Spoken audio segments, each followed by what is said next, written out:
সকাল 8টার সময় তো লাইনে দাঁড়াইছি, লাস্টে এসে দেখলাম তো পুরো তেলই বন্ধ করে দিল। আমাদের তো অবসরতা আছে, আমাদের কাজ আছে না। আমরা বাইক নিয়ে যাবো কেমন? আমরা হাইটা যেতে হবে। সময় তো অবসর হইতে আছে। অনেক পাম্পে ঘুরি কিন্তু তেল পাচ্ছি না। পাম্পে পাম্পে গাড়ির সারি, সরবরাহ সংকটে মিলছে না চাহিদা মতো। সক্ষমতার 20 ভাগেরও কম মজুদ, আমদানি উৎস তৈরির তাগিদ, স্টোরেজ বাড়ানোর পরিকল্পনা।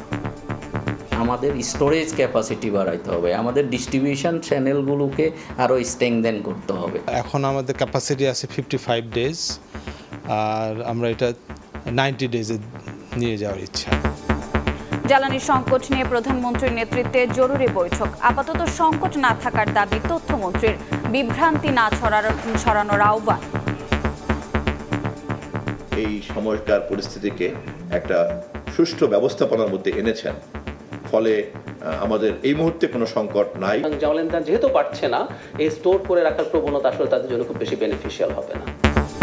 আর্থিক খাত সংস্কারের সুনির্দিষ্ট রোডম্যাপ চায় আইএমএফ। রিজার্ভ ও মুদ্রা বিনিময় হার নিয়ে সন্তোষ, সব সূচক ইতিবাচক থাকায় কিস্তি ছাড়ের আশা কেন্দ্রীয় ব্যাংকের।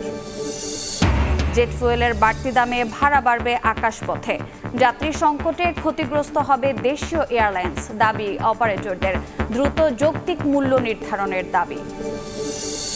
ব্লাড ব্যাংকের নেই লাইসেন্স, জরুরি বিভাগ ছাড়াই হাসপাতাল। পুরান ঢাকার 3 প্রতিষ্ঠান বন্ধ ঘোষণা, আরও 2টির বিষয়ে তদন্ত করে ব্যবস্থার ঘোষণা স্বাস্থ্য অধিদপ্তরের। অপারেশন সার্চলাইটের নামে ইতিহাসের নৃশংস গণহত্যা, 55 বছরেও মেলেনি আন্তর্জাতিক স্বীকৃতি।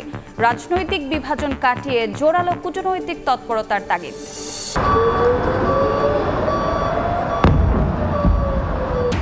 ইরানের ক্ষেপণাস্ত্রে বিপর্যস্ত ইসরায়েল, লেবাননে নেতানিয়াহু বাহিনীর ওপর হিজবুল্লাহর আঘাত, তেহরানে হামলায় নিহত 12, যুদ্ধে আবারও বিজয়ের দাবি ট্রাম্পের।